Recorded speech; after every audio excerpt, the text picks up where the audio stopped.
Hi, I'm Frank, and I am your satirical hero, and this video will be about the evolution of pop music. Pop music evolves in a circular evolutionary event. Basically, the way music evolves is it starts out as something in the underground. And when something is in the underground, there's a very small subculture that highly enjoys it.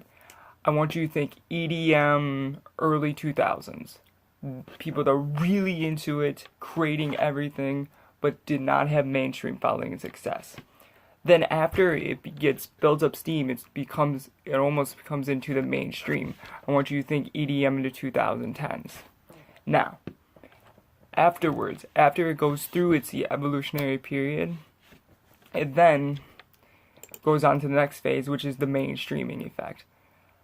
Depending how much of a base the culture has surrounding the music and how large the population of young kids, yes, teenagers drive most music, will determine how long of a staying power a music genre has. For example, rock and roll first became mainstream in the 50s and grew up with the baby boomers, hence why it had a 50-plus year reign as the top #1 music genre. For music to stay mainstream for a long period of time takes multiple evolutionary processes of the music. So I want you to think of rock, how it grew up from the 50s and 60s to its near death in the 70s to a revival period in the 80s, and becoming darker and transforming with the next young age of people in the 90s. That is how a music genre can last for so long. However, since it is a circular evolution of a music genres can die.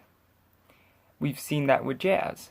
Jazz was really popular with my great-grandparents' generation, and then died and became a dead genre now today.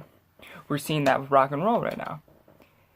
It grew up with the baby boomers, had its lull period in which it was almost dethroned by disco in the 70s, had a revival period in the 80s, was reborn in the 90s, and then the 2000s was reimagined with emo, indie, and nu metal.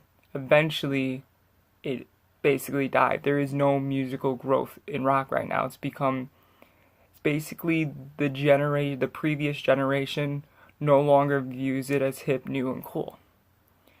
Generation Z views rock music the way my generation viewed jazz, as something your parents liked, that was not cool, it was not hip, but it's kind of in the background everywhere, and it's just there. That is the truth of the matter. Now, that's how music generations evolve. Next video, I will discuss the rap's evolutionary music cycle.